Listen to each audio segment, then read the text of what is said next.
Makikita natin dito sa ating latest satellite images na itong mga makakapal na kaulapan na umiiral sa silangang bahagi ng ating bansa ay ang patuloy na epekto nitong shearline dito sa silangang bahagi ng Northern at Central Luzon. Samantala, ito namang mga kaulapan sa may Visayas at Mindanao ay ang patuloy na epekto ng easterlies. So dahil sa epekto ng shearline at amihan, makakaranas tayo ng mga pag-ulan sa malaking bahagi ng Northern and Central Luzon, pati na rin itong eastern sections ng Southern Luzon area. Samantala, itong easterlies naman magdudulot ng mga pag-ulan ngayong araw sa nalalabing bahagi ng Southern Luzon at malaking bahagi ng Visayas at itong northeastern portion ng Mindanao. For Metro Manila at nalalabing bahagi ng ating bansa, generally fair weather pa rin ang ating inaasahan for today, pero nandiyan pa rin yung mga tsansa ng usual afternoon to evening na mga rain showers or thunderstorms. At sa kasalukuyan, wala pa rin tayong minomonitor na low pressure area at nananatiling maliit yung tsansa na magkaroon tayo ng bagyo sa mga susunod na araw. At para naman sa magiging lagay ng ating panahon for today sa area ng Luzon, dahil sa epekto ng shearline, so ito yung salubungan o yung convergence ng mainit at malamig na hangin, asahan natin itong mga kaulapan at mataas na tsansa ng mga kalat-kalat na pag-ulan at thunderstorms dito sa area ng Isabela, Nueva Vizcaya, Quirino, pati na rin dito sa Kalinga, Mountain Province, Ifugao, sa may Aurora, dito sa Quezon, Nueva Ecija, Bulacan, at sa Rizal. Dahil naman sa epekto ng ating northeast monsoon o yung malamig na hanging amihan, magpapatuloy rin yung mga pag-ulan dito sa area ng Ilocos Norte at nalalabing bahagi ng Cordillera at Cagayan Valley.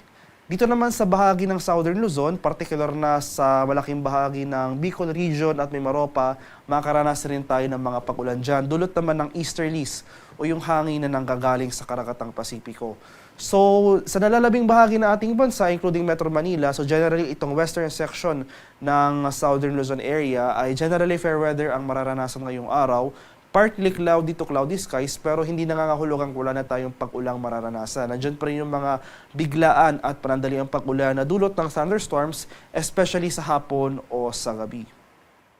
Sa areas naman ng Palawan, Visayas at sa Mindanao, dahil nga sa epekto ng easterlies, itong Palawan as well as buong Visayas at itong northeastern portion ng Mindanao sa mga lalawigan ng Dinagat Islands at Surigao del Norte, for today asahan pa rin natin itong maulap na kalangitan at mga kalat-kalat na pag-ulan at thunderstorms. Kaya generally, itong eastern section po ng ating bansa, maghanda po tayo at maging alerto sa mga banta ng pagbaha at pagguho ng lupa, lalong-lalo na kung tuloy-tuloy ang pag-ulan na ating mararanasan. Sa nalalabing bahagi ng ating Mindanao area ay generally fair weather rin ang ating mararanasan, pero magdala pa rin tayo ng pananggalang sa ulan dahil nandiyan pa rin yung mga tsansa ng isolated rain showers or localized thunderstorms throughout the day.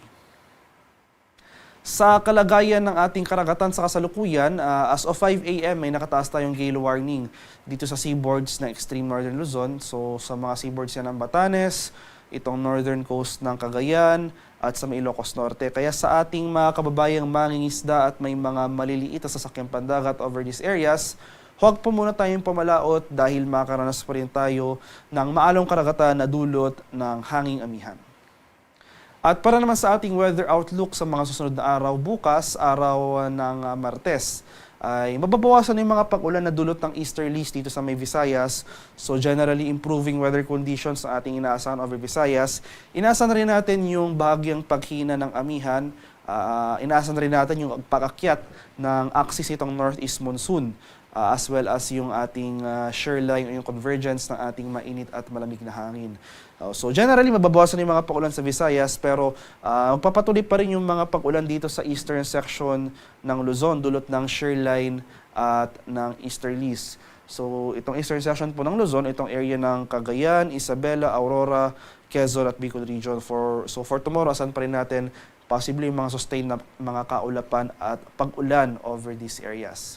Sa araw naman ng Miyerkules hanggang sa Huwebes, so Wednesday to Thursday, inaasahan natin yung mababawasan pa yung mga pag-ulan na ating mararanasan. So generally, fair weather over most of the country partly cloudy to cloudy skies. Pero ayun nga po, nandiyan pa rin yung mga tsansa ng afternoon to evening na mga rain showers or thunderstorms. So may naasahan tayong muling bugso o surge ng ating northeast monsoon na kung saan magsisimula ito sa araw ng Huwebes.